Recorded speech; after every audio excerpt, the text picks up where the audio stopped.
What is the situation in Morocco right now? It's pretty stable. It's about the only Arab country where it's stable. Yeah, Tunisia, Algeria, not so stable. We don't have IS. Apparently, there might be hidden cells of IS or ISIS, as you call it in America. So things are pretty stable compared with Egypt, even Turkey. So it's predominantly Muslim. It's Muslim, yes. Yeah, it's predominantly.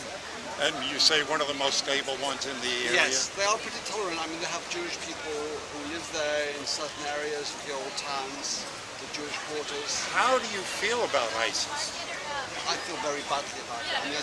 I mean, I'm British, but I'm also French, and I saw what happened in Nice on Bastille Day. And somebody that has no excuse for killing outright people of, any religion, any creed, any. So you're British, you live in Morocco. That's right, yes. Are you Muslim?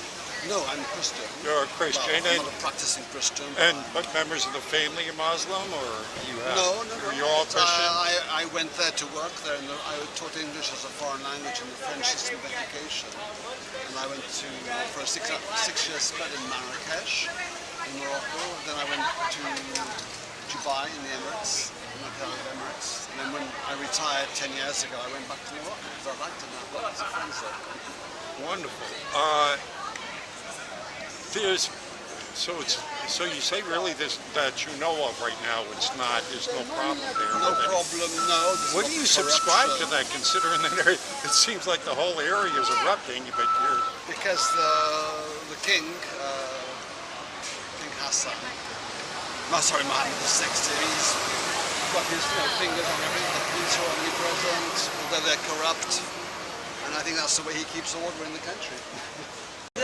Kill kids? No, it doesn't. Oh no, I absolutely believe a lot of these attacks are being orchestrated by the West in one way or the other. In other words, we arm ISIS, we train ISIS, we fund ISIS, we create the terrorists, then open up our borders, allow them to come in, so when they attack, it is a false flag. In other words, that's it.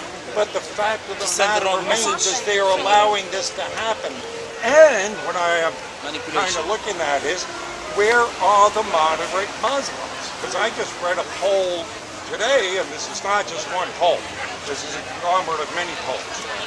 They did a survey of Muslims in the United States and different countries. In France, 42% of the Muslims in that country condoned what that attacker did. Only 42%? Condone. No, condone. Condoned it, never said it was okay. They agree? Yes, they agreed with this tactic. 26% in the United States. There is a demonization of Islamic. Yeah. I agree with you. Yeah. Yeah. But not without merit. I mean, there are 11 countries now that stone. If you get raped, you have to have 4 men prove that you got raped. If you can't do that, we can stone you to death. Yeah. That throw homosexuals off of buildings, that will behead you if you're Christian. But that's where, these are the areas, only there, not anywhere else. Oh no, we're in 11 countries that we call our allies, and but here's the suspicion.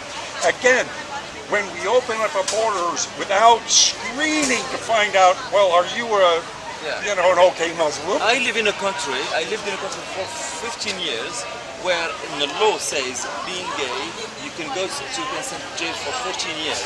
Okay? Within 15 years living in that country, I've never heard one person going to jail for 14 years. Never. It's only in the papers. They are gay. The gay scene is under the ground, and they are living their lives. Okay? So these are. But it's underground. Again, it's not. All right. So they're not living free. They are but not. Here, they are not. And if they do get caught, they're going to be thrown in jail for 14 years. The perception being driven is to demonize all Muslims, right? But the so-called moderate Muslims have to start standing up and eradicating the radicals. How? Well, how? Yeah, how? Well, I guess the same way you do anywhere. You stand up to the thugs. You start standing up to them. You point them out. You turn them in. That's what we are doing. That's what we are in Morocco. Just yesterday, they have arrested actually a cell of 11 people who were actually trying to do something in Libya. We did. So every month we hear that they stopped one cell or two cells. Every month, the security, the FBI, the Moroccan FBI is working under the ground. Well, kudos to the Moroccan security. Yeah, they are doing well. They are actually. But that same thing was happening, like, Saddam Hussein kept the terrorists down. I mean, not giving these guys any clapping hands for any of them. They were brutal dictators. But he was doing his job. Like the king of Morocco, at least he's keeping the relative peace. He's doing it in the relative peace by keeping a lid on it. But maybe postponing things. He's not making any solution. He's just, what? Well, that's what I'm trying to find out. What is the solution? He's delaying the bomb. What would you ask of America, the American people? Education. Well, of course, education. Very simple answer. Education. Education. That's all. It's education. Education and give good people to eat. Because when you are hungry and not educated, you do anything you want. Well, the powers that be are going to, this is old as hell, the powers that be are going to use what they're using now and always have used against the people. One is to divide and conquer. They always try to divide and conquer. They want the black fight the white, fight the brown, fight the yellow, fight the red, and the Christians fighting Islams and everybody fighting everybody else. And they use food as a weapon. Education is a tactic for them that they deny us or take over and fill us with false garbage in, garbage That's why out. I hit the 2 points. But we've got mullahs in this country that I have got on video that are practicing open violence and rebellion against this country. This country. Yes! I mean, just to... And this country is innocent. Oh, no, I'm saying they're here. Not at all. I'm like, we all got scars. No, that's what I'm saying. But we do have a constitution. We have led the world in individual freedom and freedoms. We have, for all our warts, we are still the best out there.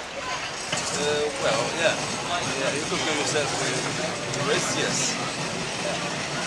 They're all bad. We're just the best of the worst. Trying to make it better. All of us. Me, I'm an anarchist. I don't think we need governments at all. I'd like to go ahead and be all the kings. Get rid of all the legacy. We need kings to control the situation. No, we don't. That's right. We do. Why you're here? I mean, we need this person. Control America. It's only because you've been brought up in it. You've got a slave mentality.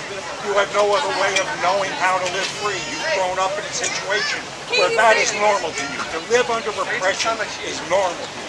And that is comfortable for you. When you feel like you cannot change much, you just go with the flow, don't you? You guys are cool because you say polo back. Is there anyone else from any other state other than Florida? One cannot change the world. Maybe many will. But when the ambience is Starts with surrounding. Not you who, not now when. So maybe that's a question we don't ask it at all.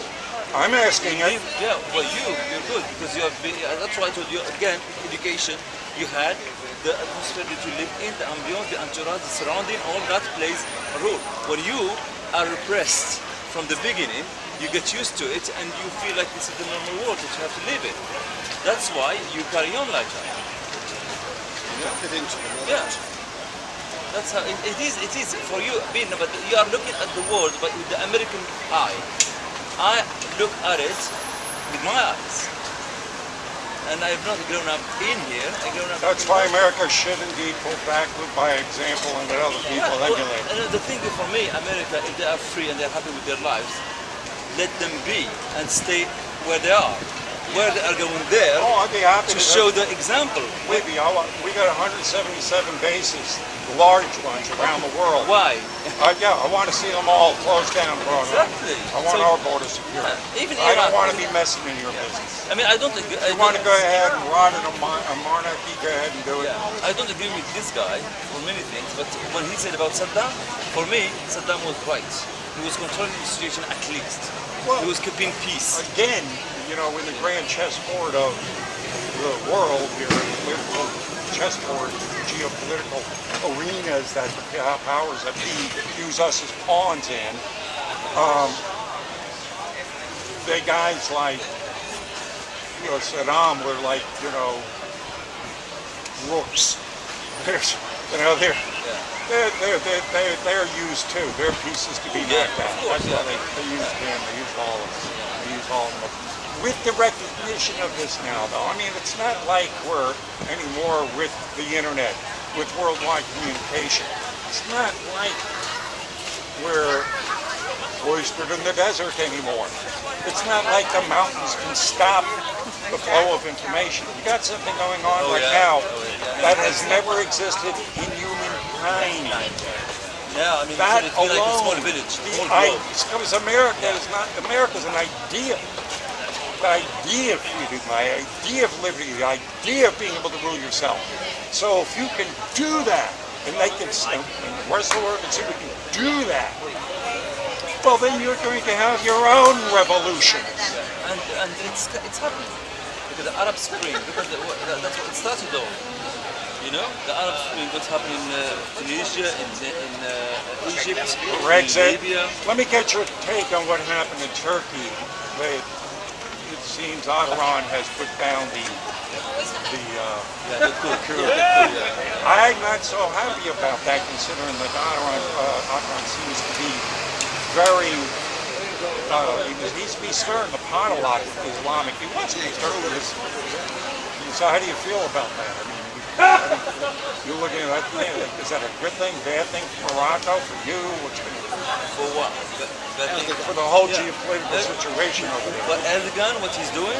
Well, they just tried to, you know, they had a military coup. To overtake him, but they didn't succeed, which is good. You think so? Yeah. That he stays, it's good. You think so? Yeah. He's trying to get a good relationship with the neighborhood, even with Israel. He just had he normalized the relationship with them recently. I don't know if you were about that. You were aware about this? And then again with Russia. So he's trying to make peace around in Islam. And you know what happened? You know, the only country that was we are going. The only country that was very happy and they made fireworks everywhere, you know who? Syria.